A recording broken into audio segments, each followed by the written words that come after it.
Welcome back once again. Today we are going to start a new poem of class 8th English from the book English Weaves, and the poem name is I Like to Stay Up. This poem is composed by poetess Grace Nicholas. So let's start. I like to stay up and listen when big people talking Jambi stories. Jambi यानी ghost stories, भूतों की कहानियाँ.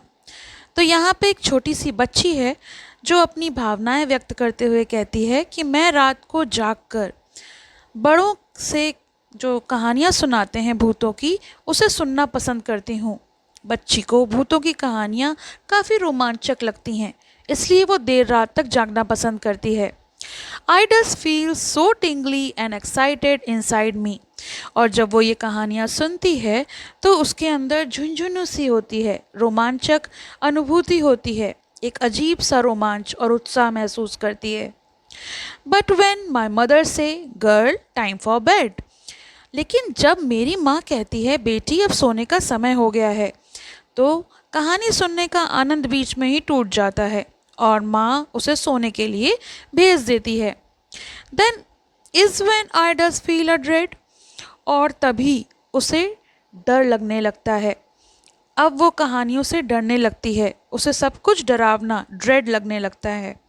Then is when I does jump into my bed. तो वो क्या करती है, वो जल्दी अपने बिस्तर में कूद जाती है मतलब चली जाती है सोने के लिए. Then is when I does cover up from me feet to me head.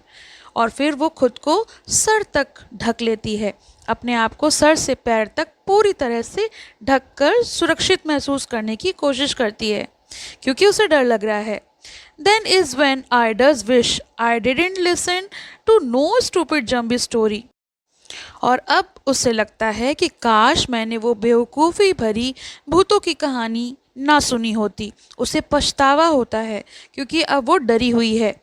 Then is when I does wish I read me book instead. और शायद मुझे उन भूतिया कहानी सुनने की बजाय किताब पढ़ लेनी होती, वो ज़्यादा अच्छा होता, वो ज़्यादा सुरक्षित होता. तो इस कविता में एक बच्ची जो मासूम सोच दिखाती है, जिसे डरावनी कहानियाँ सुनना बेहद अच्छा लगता है, लेकिन बाद में वही कहानियाँ उसे डराती हैं, तो उसे पछतावा होता है कि काश मैंने ऐसी कहानियाँ सुनने की बजाय कोई किताब पढ़ ली होती, और वो उस बात को लेकर पछताती है. तो ये तो हो गया पोएम का एक्सप्लेनेशन. आई होप आपको पोएम समझ में आई होगी. इसके सोल्यूशन का लिंक आपको डिस्क्रिप्शन में मिलेगा, तो आप वहाँ से देख सकते हैं. Thank you for watching. Have a nice day. पसंद आया हो तो लाइक करें, शेयर करें और चैनल को सब्सक्राइब करें.